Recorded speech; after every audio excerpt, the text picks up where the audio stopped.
जय श्री कृष्ण दोस्तों, BSR family में आपका स्वागत है। दोस्तों, आज मैं आपको संतान प्राप्ति के लिए कौन सा व्रत करना चाहिए जिससे कि आपको संतान की प्राप्ति हो। बहुत से बहनों का कमेंट है मेरे पास कि मैम हमें 12 साल हो गए, किसी की शादी को 7 साल हो गए, किसी को 5 साल हो गए, लेकिन अभी तक उनको संतान सुख की प्राप्ति नहीं हुई। दोस्तों, हर माता पिता चाहते हैं उनको संतान की प्राप्ति हो, परंतु कोई ना कोई हमारा कर्म ऐसा हो जाता है जिसके कारण हमारी कुंडली में बहुत से दोष बन जाते हैं। बहुत से दोष के कारण जिनको संतान की प्राप्ति नहीं हो रही, तो उनको अवश्य अपनी कुंडली किसी ब्राह्मण को अवश्य दिखानी चाहिए और जो ग्रह दोष हैं उनका निवारण भी अवश्य करना चाहिए। दोस्तों, आज मैं आपको कुछ जो सभी कुंडलियों में पाया जाता है दोष और उनका निवारण, और साथ में आपको कौन सा व्रत करना चाहिए जो सबसे बड़ा व्रत कहलाता है कि संतान सुख अवश्य ही आपको प्राप्त हो जाए। दोस्तों, उसे जानने से पहले जिन्होंने अभी तक मेरा चैनल सब्सक्राइब नहीं किया तो प्लीज़ सब्सक्राइब कर ले, बगल में बेल आइकन को भी दबा दे जिससे मेरी आने वाली सभी वीडियो का नोटिफिकेशन सबसे पहले आप तक पहुंच सके। दोस्तों, वैसे तो बहुत से व्रत बताए गए हैं संतान सुख प्राप्ति के लिए, लेकिन आज मैं आपको एक विशेष व्रत बता रही हूँ जिसको अगर आप पूरे श्रद्धा भाव से करते हैं तो निश्चित ही आपको संतान सुख की प्राप्ति होती है, क्योंकि ये सबसे बड़ा व्रत कहलाता है। वैसे तो देखिए, संतान सुख के लिए रविवार का व्रत किया जाता है, मंगलवार का व्रत किया जाता है, बृहस्पतिवार का व्रत किया जाता है, लेकिन जो सबसे सरल, जो बहुत ही शीघ्र प्रसन्न हो जाते हैं, देवों के देव महादेव का व्रत करने से निश्चित ही आपको संतान सुख की प्राप्ति होती है। दोस्तों, मैं प्रदोष व्रत की बात कर रही हूँ जो बहुत ही सरल भी है और बहुत शीघ्र भगवान शंकर प्रसन्न हो जाते हैं।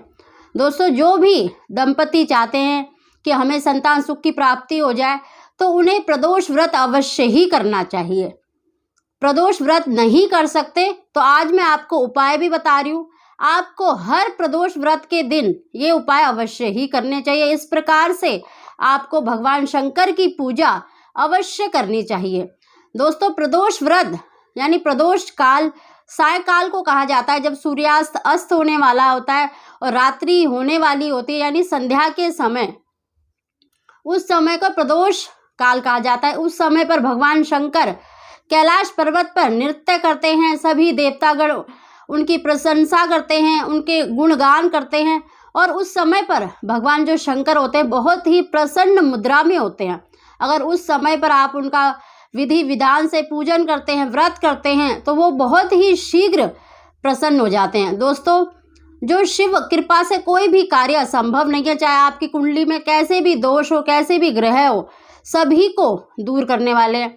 दोस्तों, सबसे पहले मैं आपको ये बता दूं कि हमारे पुराणों के अनुसार देखिए, जो माता अंजनी थी और केसरी जी ने इस व्रत को किया था, और जिनसे प्रसन्न होकर, क्योंकि उनकी कोई संतान नहीं थी, तो भगवान शंकर ने अपना ही अंश उनको प्रदान किया था हनुमान जी के रूप में।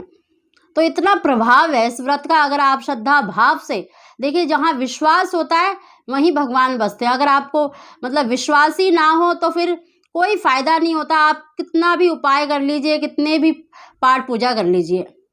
दोस्तों, जहाँ पर शिव जी की कृपा हो जाती है ना, वहाँ पर कोई भी कार्य असंभव नहीं होता। इसीलिए अगर जो भी दंपति चाहते हैं, पूरा उनको बहुत इच्छा है कि हमें संतान की प्राप्ति हो जाए, तो उन्हें प्रदोष व्रत अवश्य रखना चाहिए। देखिए, ये महीने में 2 बारी पड़ती है, एक कृष्ण पक्ष और शुक्ल पक्ष में, और त्रयोदशी के दिन अवश्य आपको सायकाल के समय, देखिए इसके जो व्रत है, पूजन विधि है, वो मैंने पहले भी वीडियो डाल रखी है। अगर आप व्रत करना चाहें, क्या नियम होते हैं, तो उसमें आप देख सकते हैं। आप डिस्क्रिप्शन में आपको लिंक मिल जाएगा। थोड़ा सा मैं आपको बता दूं कि ये 11 या 26 व्रत किए जाते हैं और इसमें एक समय पर मीठा भोजन किया जाता है। तो इस प्रकार आप पूरी विधि विधान से संध्या के समय, प्रदोष काल के समय, आपको भगवान शंकर का पूजन और माता पार्वती का पूजन करना चाहिए।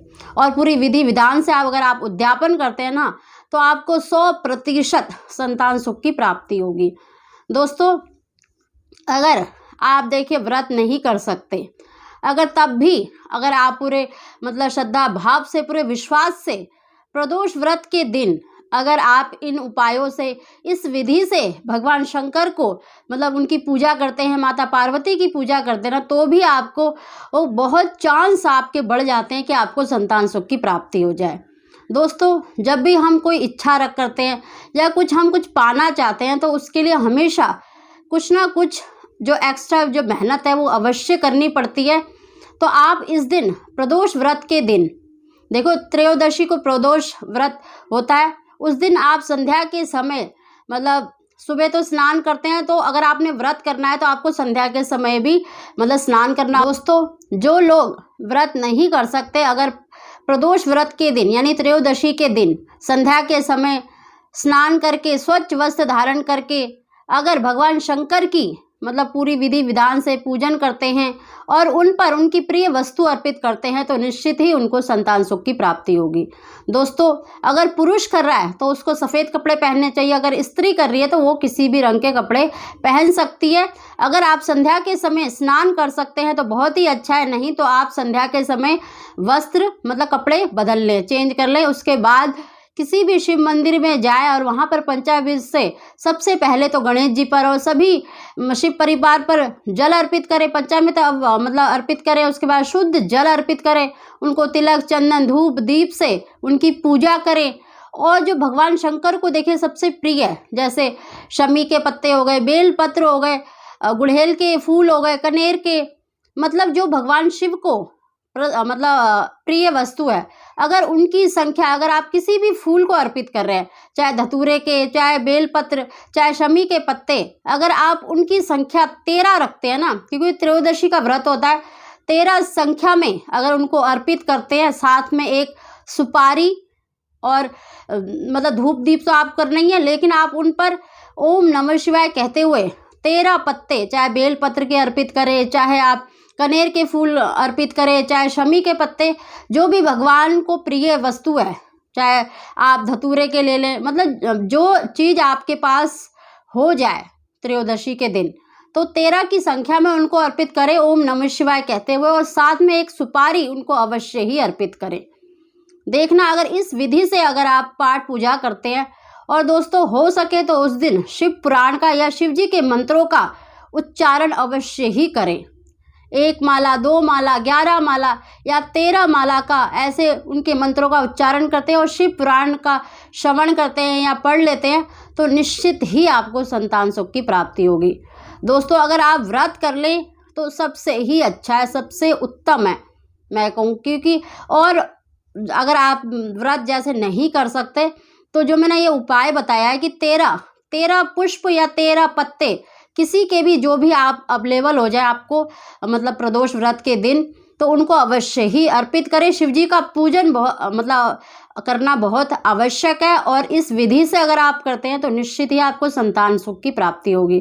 दोस्तों, अगर हो सके तो अगर आप किसी भी मीठी वस्तु का भगवान शंकर को भोग लगाते हैं और उस भोग को आप जो भी वहाँ पर उपस्थित है लोगों में जो भी आपको वहाँ पे मिल जाए उनमें बांट देते हैं ना उस प्रसाद स्वरूप, तो निश्चित ही आपको संतान सुख की प्राप्ति होगी।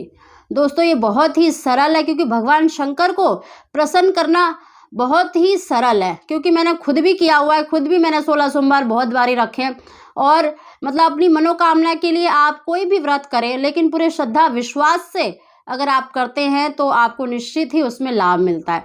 दोस्तों, भगवान शंकर देवों के देव महादेव हैं और सबसे शीघ्र प्रसन्न होते हैं। ये मैंने खुद आजमाया हुआ है, खुद करा हुआ है, इसीलिए मैं आपको ये कह रही हूँ, क्योंकि और देवताओं को प्रसन्न करना थोड़ा कठिन होता है, लेकिन भगवान शंकर को प्रसन्न करना बहुत ही सरल है।